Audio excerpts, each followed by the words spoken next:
So as shared, this particular session is on scaling sustainability products with purpose, packaging, and process. I think you're going to love who's going to be on this panel discussion, speaking to this specifically and knowing what their experience has been. I'd like to introduce each one separately, and after I introduce you, I'd like you to come up on stage. Sarah Bobian, is that correct? So Sarah is the Senior Director of Impact and Sustainability for the U.S. at Mondelez International. One of the things that's really important for her is to address sustainability challenges in a rapidly changing world. She believes we need to enable people's potential, innovate, and then solve problems together. She's like an avid a snowboarder. You are a very, very active human being and mountain biker. Well, then welcome to Northwest Arkansas, for sure.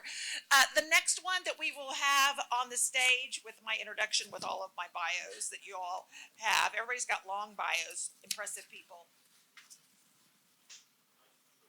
Is Casey Curtis. Casey Curtis, she is with Danone's Mission and Sustainability Team in 2024. She just recently joined in this last year. Casey is passionate about fostering collaboration to drive measurable actions that deliver wins for both business and impact, which means, that's like everything that is the reason why we are here at this particular conference in making all that happen. Okay, and last but not least, I would like to introduce Jed Davis. He's Vice President for Strategic Engagement and Sustainability for Agri-Mark. And in 2008, Jed was named Agri-Mark's first Director of Sustainability, and his efforts center around on helping the co-op and its brands aspire to an understanding of sustainability as living within our means and ensuring the means to live. So please welcome our panelists. Just checking. Oh, great. I can hear myself, so I'm hoping you can hear me too. Good morning, everybody. How are we doing? We had a great start to the morning. We hope to continue this on with you right now. I feel like we should be like our flight attendants and making sure you're in the right session. If you're here to talk about sustainable packaging and all, bingo, another correct decision to start your day. Well done. If we could just get a little sense from those of you in the crowd in terms of your interest being here, and we'll try and tailor some of the comments accordingly, but just from a sector standpoint, how many here represent the manufacturing sector? Or, okay, good, great. Show of hands for clap for the manufacturing folks. How about the service industry? Okay, great.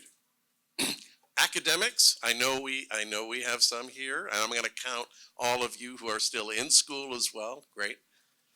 Excellent. What am I missing here? Let's see. Besides our wonderful support team over in the corner. Maybe NGOs. Oh, there we go. How about anybody from our non-governmental organization friends? Excellent. Excellent. All right.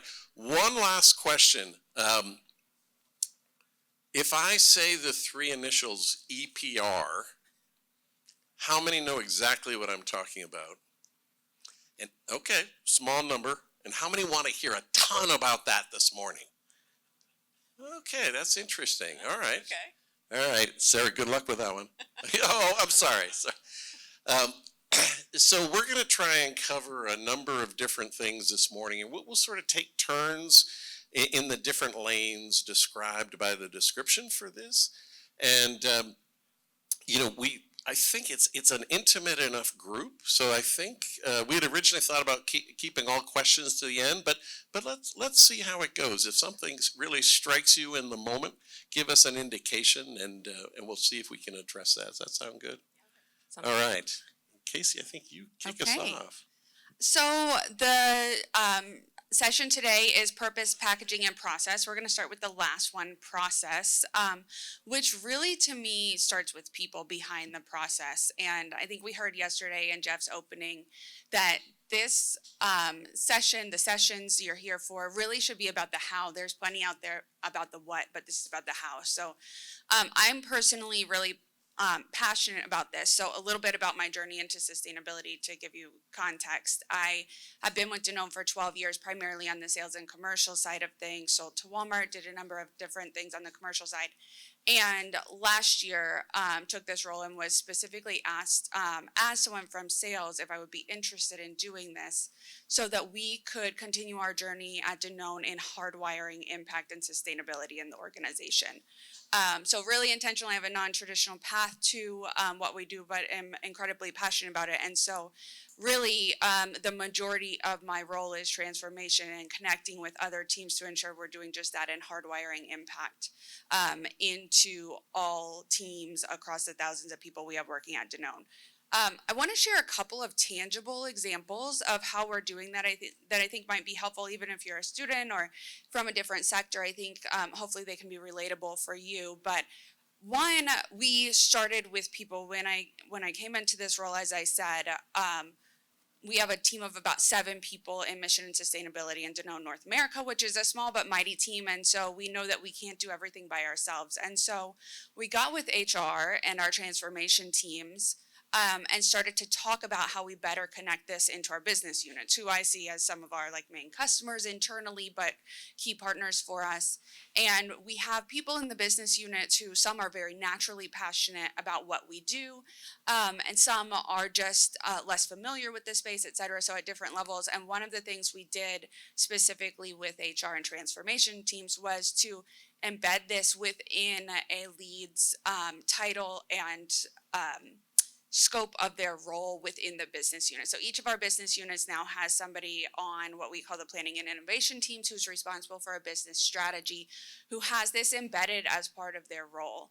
And it may seem silly, it's just put it in a job description, it will happen, but it created this practice that we now have. And so now it's less dependent on, okay, who's on the role in the role at any given time, but it's more embedded as what these people are expected to do. And as we did that, it really, I think, and then empowered those individuals to be true partners with us and start to act differently and really say, this is mine to own as part of a business unit strategy. So now it's part of the business unit. It's not just me, Casey, saying, hey, we need to do this. We need to put this in a presentation or whatnot. It's really embedded within their role. And we've done that with operations and a couple of other really important cross-functional partners with us. The second example I want to share is when we've taken it down to the product level. So at Danone, like many global organizations, I know Sarah could speak to this too, we have global sustainability and impact goals that we then take to the North America level to embed and then action upon. And they are sometimes in sustainability too lofty. They seem too long term. They're way up here and everyone's like, I don't know what you're talking about. How is this measurable and actionable for me? So we created at Danone, we call it the Danone Impact Journey. So I now call it DIJ by design within the company. So as we are starting to launch any new product, so that could be an innovation, a product we're renovating, something we're slightly tweaking, etc., we have these DIJ by design principles and basically a handbook that if you're an associate brand manager, if you're a product developer, if you're a project manager, you then have these KPIs that you use from the beginning. And as we go through project stage gates and launches, etc., these are covered within the key milestone meetings. They're in specific tracking, they're part of a process. And so now a business unit or a brand manager or whatnot can say, okay, these are how my KPIs I'm tracking on my one specific project in their world actually then ladder up to our total Danone impact journey. And that's been really powerful for us. And it's helped us not only empower the individuals at their level, but also raise visibility so that they can see, okay, well, if I make this decision to have this type of packaging and then that business grows, I'm actually impacting in a negative way our total roadmap, or vice versa. If I make this decision to reduce sugar on this project, I'm helping Danone advance our health mission. So that's been really great to see. We're just at the beginning of the journey. We have a lot of different stages of people's understanding and knowledge of the space. So there's a lot of partnering that we're doing across the business units to embed that. But thought those couple examples would be helpful. Sarah, do you want to add anything on what you're doing at Mondelez? Yeah, I could echo a lot of what you're saying, Casey. I also think, I wasn't really planning to say this, but given the mix of the audience and the conversation I had at breakfast this morning, I think it's important to bring up in the context of this topic that with all of the activity at the federal level in the United States, there's been a lot of chatter about how sustainability is being abandoned. And these are not my words, I stole them from somebody else, but they really resonated with me, that I believe that it's not being abandoned, it's being embedded. And there was this sort of first era of chief sustainability officers over the last 10 or 15 years that were amazing marketers, really good storytellers. They set the vision, they raised awareness about sustainability in the marketplace. But I believe we've entered a new era. We've turned the page to a new chapter, and it's about activation. So these big visions have been set. Now it's time to get busy and truly embed this work into the day-to-day operations of businesses. So kind of piggybacking on what you said, we have a similar initiative underway at Mondelez. In our strategy, we have a progression from building capability, enabling compliance, create value. Before we can enable compliance and create value, we have to build that capability, and that means raising the awareness and making sure that everyone in their day-to-day work understands how to incorporate sustainability. And that's just been one heck of a road show. Call it a dog and pony show if you want, but I will take any audience that's willing to listen to me to raise awareness about sustainability and what's going on within the company. I'm not having to invent that. It's already work that's going on, but a lot of people just don't know it. So over the past year and a half or so, I've been on that socialization mission just to raise the awareness. And a couple of examples, specifically last year, we held a strategy summit at the beginning of the year where we invited all of our cross-functional partners to set goals together for the year. So most companies have some kind of SMART goal system. Rather than each of us doing it in our own silos, we invited everyone into a series of workshops to be able to set those together so that hopefully their goals would include our goals and our goals would include their goals. And then we've introduced recognition programs where salespeople, people in parts of the business where you might not expect it, get sustainability recognition and awards. And then, like I said, we've just been in front of hundreds of people across the business this past year to try to raise the awareness. Can I throw one other comment in there? To those of you who may be saying, okay, but wait a minute, my business is also interested in process. I'm not quite the size of a Mondelez or a Danone, right? I'm just going to say from the perspective of a smaller business, Cabot Creamer, we're a dairy cooperative, we're regional, we're small, but the same things that you just heard for companies that have a much broader footprint really can apply. And I agree, the comment about, we benefited from some really iconic leaders, CEOs who bled green in a way that really charted an interesting path. But now this whole notion of how do you get everybody on board? How do you get beyond just the handful of folks that Casey described who live this in their life outside of work, want to bring those values into work, and then how do we make that infectious for everybody else in the organization? And you're hearing some comments about structure. You're hearing some comments about intention, and I guess I would just encourage you to take away the fact that that's sort of size agnostic, right? Mm-hmm. No matter what size your organization is right now, there are ways that we can build that in. All right, want to kick into the next leg of this, and Sarah's going to take us through. We've talked a little bit about process. Let's talk about the packaging part. So we would be remiss to talk about scaling sustainability without talking about packaging. And I don't know if you're aware, but there is a paradigm shift going on right now in packaging. It's no longer a nice to have or a voluntary effort. It's really become table stakes for consumers, for the retailers, and even for legislators in some states. So it sounded like there were some people in the audience who are aware of what EPR is. For those of you who don't, it's okay. It stands for Extended Producer Responsibility. And what that means, it's kind of a funny name, but it's pretty widespread now in other countries. And it means shifting the responsibility for recycling from the local municipalities to the companies that put that packaging out into the world. And this is underway now. There are 3 states that are already requiring companies to report their packaging structures and volumes. Those states are Oregon, Colorado, and California in November. And there's 7 other states, is that right? That have passed laws, and then multiple other states who have introduced those bills and are likely to pass. So in total, by 2027, there may be 17 states that have EPR laws. And what that means is that where you may see as a consumer that you don't have curbside recycling, or if you do have curbside recycling like me, maybe you saw that recycling bin actually go into the landfill truck. And you see that maybe it's not actually being recycled.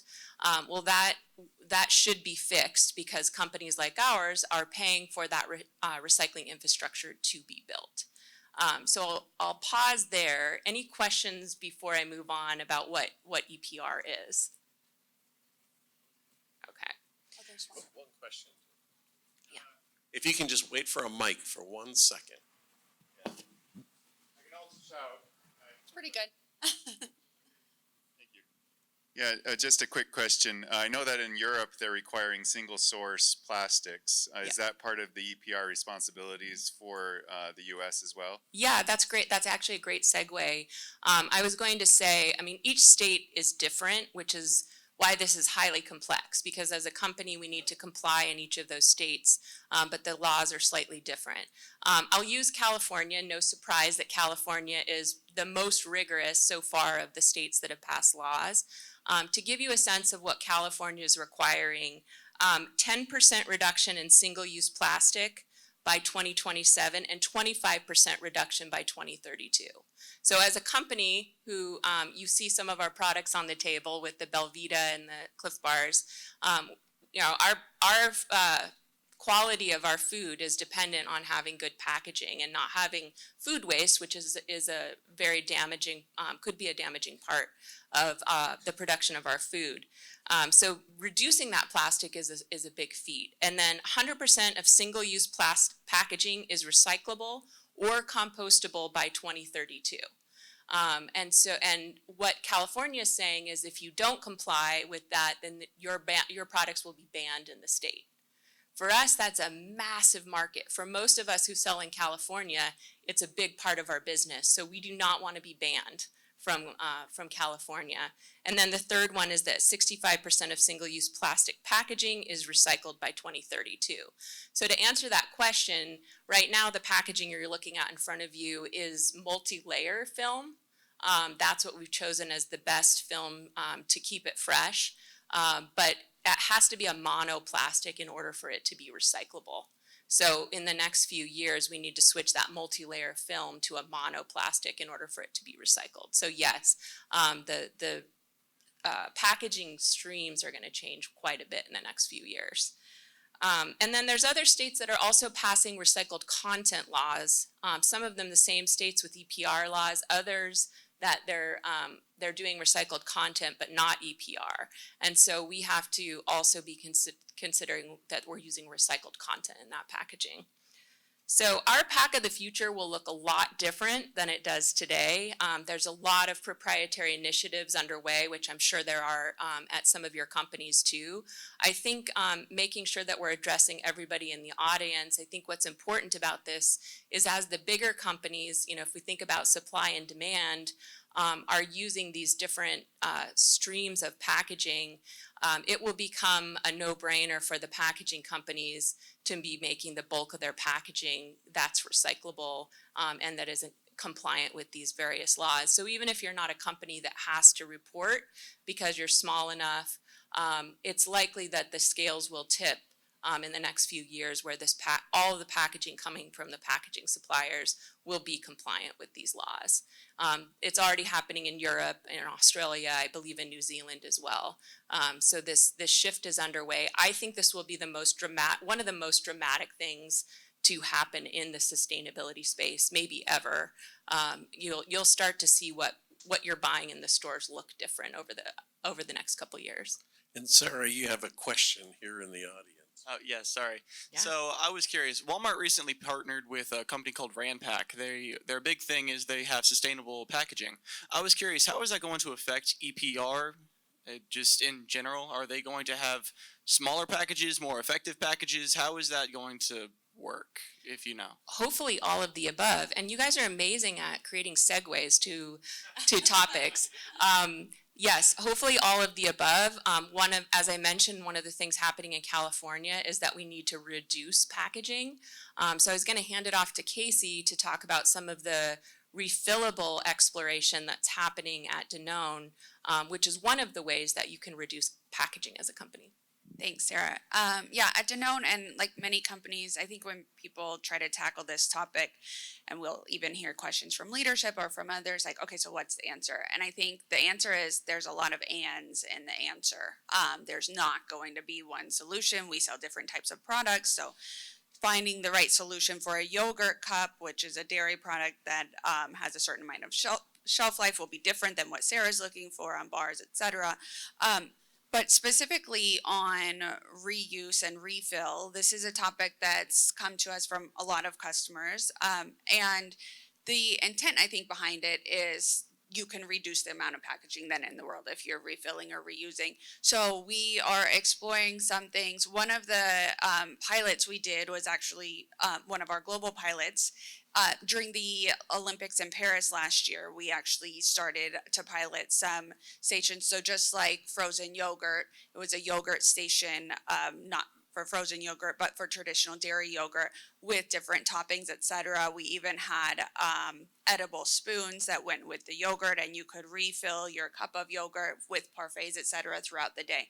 So those solutions are expensive to begin with as you get them started, but if you can drive the right scale, and also in this case, it takes consumer behavior change and testing, we can get there. But again, that's an example of where we're testing. We don't expect everyone's yogurt consumption to go that way, right? So this is where we're exploring some ands and what's the right setting and place to start, and then how do we explore other pilots alongside that.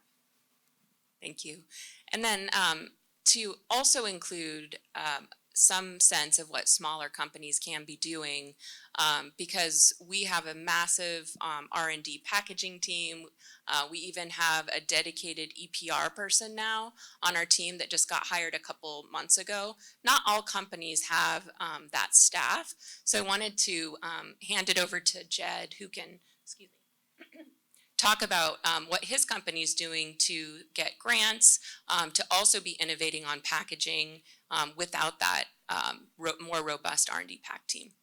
No, thanks, Sarah. And you know, again, trying to look at this from the lens of agnostic of size of company, what can you do in this space, right? And for many smaller companies, the packaging that you use for your products, you know, you're dealing often in cases where your end customer is really big and the vendors who are providing you your inputs are really big, and you're the little guy in the middle, right? Little gal, little guy in the middle.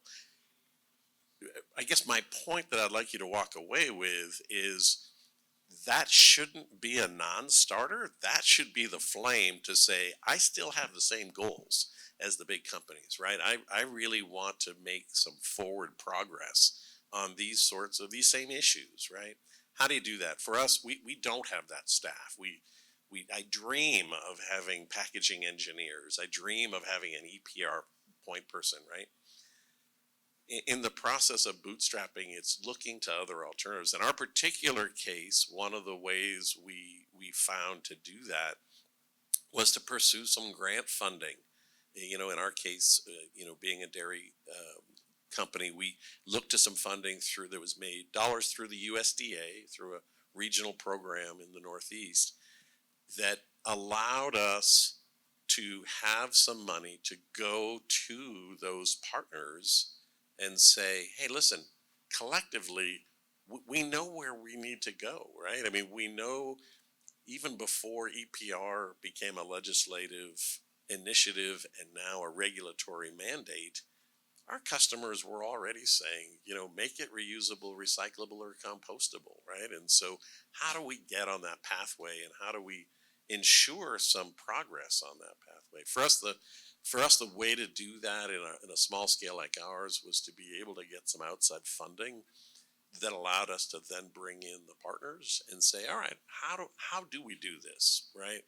And then let the experimentation begin. I guess the end of this story, or at least the next chapter of this story, is really throw some spaghetti against the wall and see what sticks, right? And then put some data to it, get some research from your consumers behind it, make sure it aligns with the regulatory landscape, and continue to move forward. We're not always going to be the ones who can make the biggest steps, but we can contribute to a really important conversation. Awesome. Well, I'll hand it. Oh, question?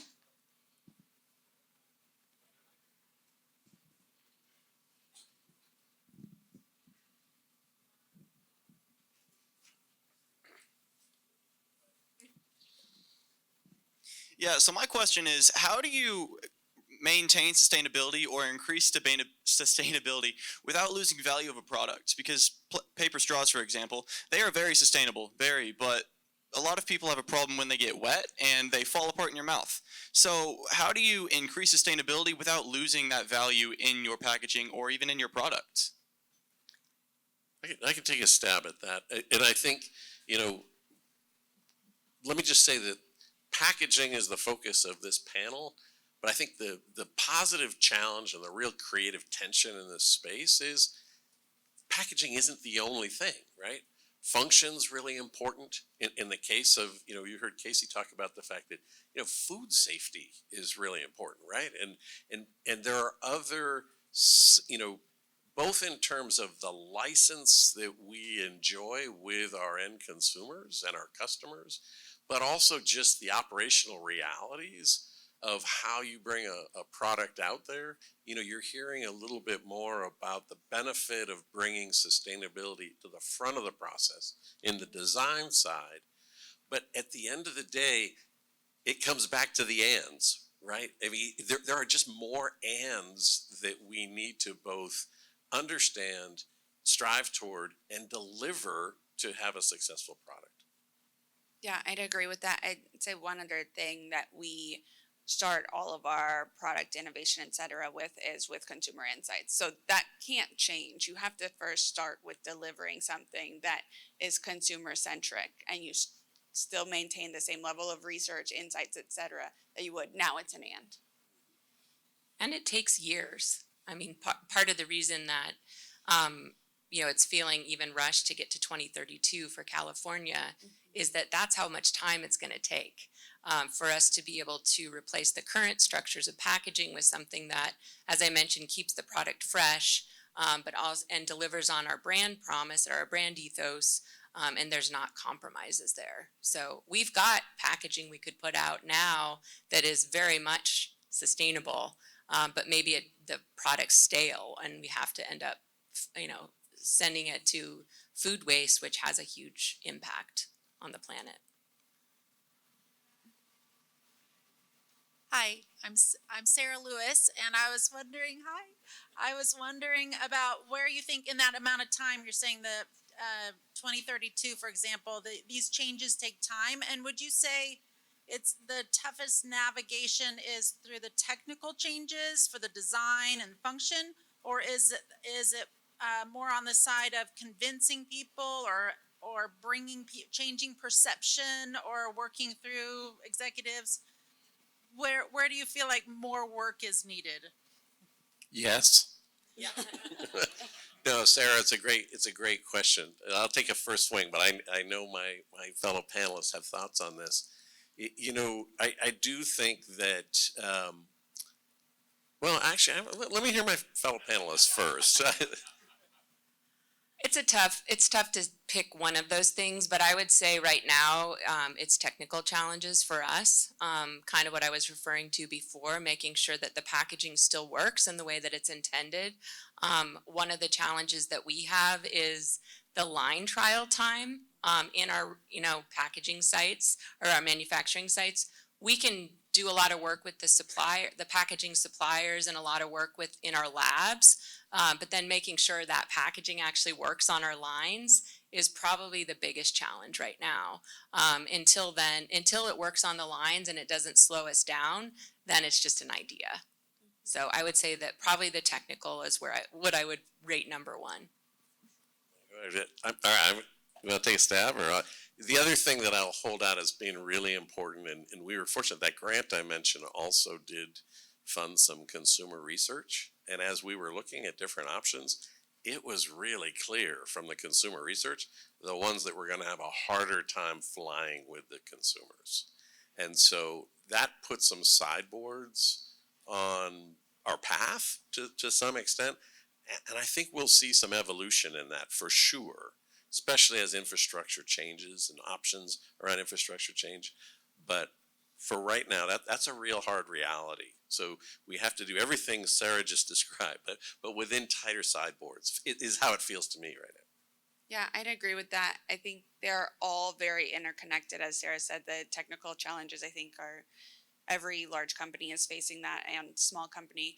And then that creates challenges in making sure that leadership continues to stay convinced and on board. Yes, we're all committed to our goals, but when you start to talk about things like, well, this is going to interrupt line time and create downtime, and we need enough capacity on our business, so there's trade-offs that you're weighing throughout. So I think it's really critical that in those moments we're laying out the full picture. Often I feel like I've told this story like 5 different times in these meetings, but you literally have to re-ground people every time to say, reminder, this is what we're working toward. This is a current challenge. These are the trade-offs, but here's the big picture. And it's important that, I think that's a really important point to keep it on the radar, because some of these targets are very far in the future. Even though we're racing to get there, we have really big priorities that have sort of come on the scene in the last year, like tariffs and the MAHA movement, high cocoa prices because of climate change. So these are all putting pressures on businesses and creating competing demands with packaging. So we need to keep reminding the leaders that we're shooting for a far out date, but if we don't hit our targets this year and next year, then we're not going to get there. And the consequences, if we're not meeting these state laws, the penalties are definitely material. So we can't back away for a minute. Couple of questions out here. There's one, Ron, if you hold on for one, or you have a microphone, and the young lady behind you, do you have a microphone too? Okay, hold on 1 second. We'll get you on mic because you've got one, Ron. Take it away. Lifting the conversation a little bit above packaging for a minute. One of the things that I noticed working in a very large retail organization was motivation and aligning rewards and success of individuals in that organization to sustainability actions. Talk to us a little bit about that. How have you encountered that, and how has your organization worked to align motivation, reward, and progress across sustainability vectors? Yeah, that's a great question. Sarah, you touched on this a little bit in terms of the intention you're using. Maybe describe a little more detail. Yeah, I mean, at the highest level, we do have incentives. Leadership incentives are based on our progress toward our sustainability goals. And I think in most organizations of a certain size, it's great to have champions within the business. But if the leaders aren't incentivized around sustainability, then there's just too many competing demands in the business to make sure that it's still at the top of the list. So that's one way at Mondelez. I think it's really important. And even businesses that have it built into your DNA from the very beginning, if the leaders are up against a choice between 2-3 things as priorities, then then they're going to make their best decision for the business. So I think having it as part of the incentive plan for leaders is really important. Yeah, I would agree with that. Very similar model at Danone.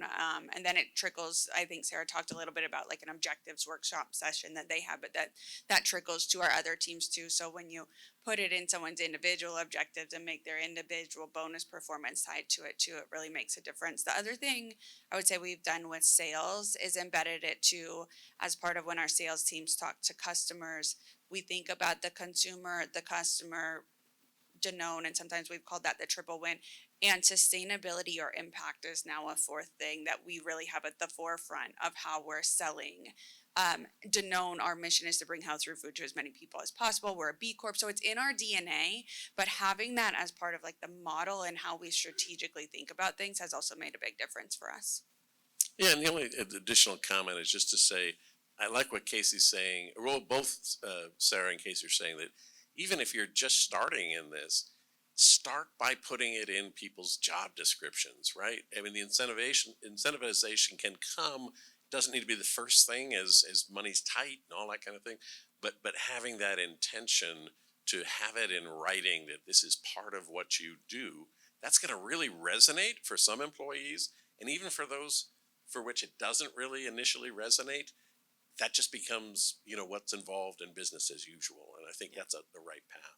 And whether you're a B Corp or not, putting it in your bylaws if you're just getting started so it's protected regardless of the flavor of the leader that's in charge of that business, it will protect it forever or until the bylaws change, which is often very hard.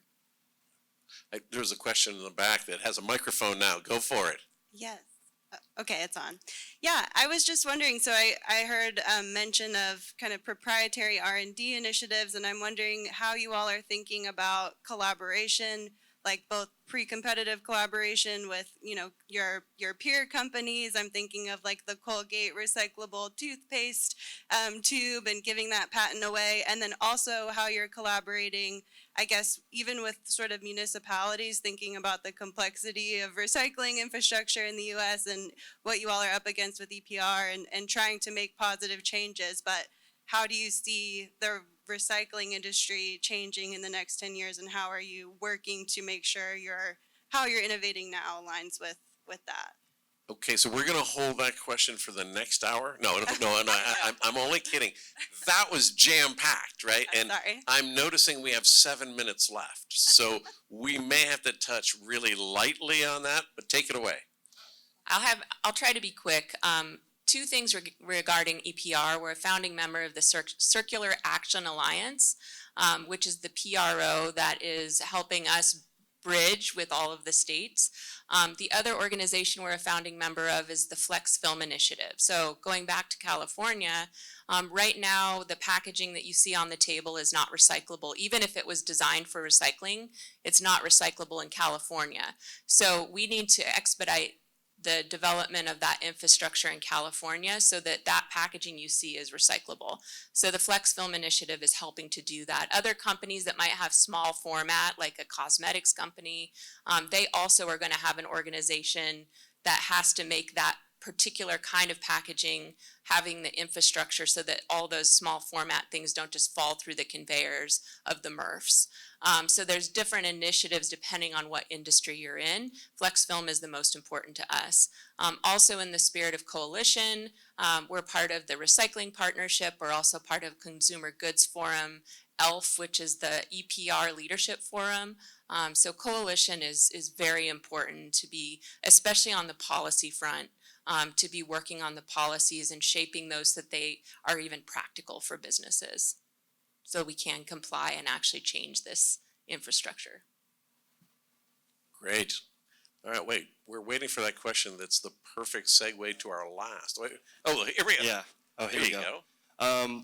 So Sarah, you mentioned that sustainability is being embedded and not going away, and that companies to meet these compliance, whether they consider themselves sustainable or not, are doing these packaging innovations that 10 years ago would be seen as huge innovations. So companies that do market themselves as sustainable and use that as a competitive advantage as well as the right thing to do to meet those conscious consumers, what's the next step beyond EPR and the compliance regulations happening in these other states to stay ahead of the curve and innovate? Well, it's a good question. I'm sort of like so in it right now in EPR. It's good to like get above it and think about it. I would say, how are we going to make packaging recyclable in the states that don't have EPR? That question, I've gotten that a lot in the last couple of days. So maybe Arkansas is a good example of a state that doesn't have plans to introduce a bill or pass a law, pass into law EPR, but there's people here that want to recycle. So how do we work together as businesses to make sure that we take what's been modeled in those other states and maybe bring it to the states that don't have it, so that we don't just throw away everything in these states that don't have EPR. So. Yeah, I would agree with that. We are talking about how we approach it holistically, and is it us just meeting the law, which is a huge feat in itself, but how do we drive scalable impact? So for us, we talk about it much the same way, Sarah, about how do we drive scale in everything that we do. So don't just do it in the states that require it, but beyond, and then start thinking ahead to the next thing. We're only going to make packaging that's recyclable after a certain point. And so if the infrastructure is still not in states, it's just going to get thrown away. So it's just taking that next step. All right, we may want to pivot here. We were going to talk a little bit about ingredients and so forth. We're around 3 minutes here. We can open it up to questions if you have more questions right now, or we can tiptoe into ingredients. What do you think? I see a question over here at the table near the door. Wait 1 second for the mic. It's headed your way. First of all, thank you for this. This has been really interesting, and it occurs to me that all three companies are doing really good work. Ultimately, the consumer is the one who's going to create more or less demand for sustainable products. My question is particularly in the case of two multinational companies like Mondelez and Danone, how are you telling the story to consumers, either through social media or on product detail pages, of this wonderful work that you are doing, so that they can make smarter choices, and that creates more demand for sustainable products, and it just creates that flywheel of then it drives more activity by the retailer, by states and municipalities. Are you doing the job that you think you should, or do you think there's more to do in terms of telling and educating the consumer how to make more sustainable choices so that you drive more demand for sustainable products and sustainable packaging? Your thoughts? Oh, great question. I And I think I've been left off on this one. That's But I have a comment. Yeah. Well, I have something maybe controversial to say. I mean, I've been in this space for almost 20 years before sustainability was even really a thing. And I think we put sometimes too much onus on consumers to understand this. I mean, this packaging conversation is very, very technical. And to expect all of you in an hour to understand it, let alone the average consumer, I think is asking a lot, which is why EPR is here. Because we can't expect consumers to be sorting everything and understanding the details between a 6 and a 2. All that's going to go away because everything just needs to be recyclable. And we need to make it as easy on the consumer as possible and not expect them to understand the complexity of packaging. So even though we do use consumer insights, just like Casey was saying, I do think that we can't put too high of expectations on consumers to understand it. We need to make it as easy as possible. Yeah, I would just add, I think at Danone, we're on a journey. I agree with everything Sarah said. I think there are places where we can better educate and help consumers understand what they're consuming, what their packaging looks like. And I think it may look different depending on our brands or the consumer of the brand, right? So some of our brands, when we have 20 plus brands in our portfolio, some of them we know we have consumers who are much more in tune with this topic, some may not. And so we're actually partnering across our brands to make sure we have it embedded in the right way in their strategy too. I don't think it will be the forefront or any primary positioning of a brand necessarily, but where does it live within their consumer communication across the brands? And the hard thing is I don't think it looks the same across every brand. And I'm just going to add at the end that I think, and this really goes back to the prior question on the storytelling, right? In other words, I think we need to be really thoughtful. We spent a lot of time vetting how we described one little tiny packaging change that we made in a way that might be a useful step towards some of the education that Casey, we know education's always expensive, right? But how do we embed a appropriate amount of education with some of this broader, policy and infrastructure and regulation that gets us to where we need to go, not just in 17 states or 34 states. Let's see how we can do this on a much broader basis. And I'm gonna say, shortly here, I'm looking over at Blake, are you back? Did you notice that she has the shepherd's staff in her hand? Now, how are we doing? Are we doing okay? I think it's time. I know there are other questions, but I want to give everybody also time to be able to get up and Sure, loosen their legs before we sit back down, if that's okay. absolutely. Okay, round of applause for our great panelists today. Thank you so much. Really good conversation.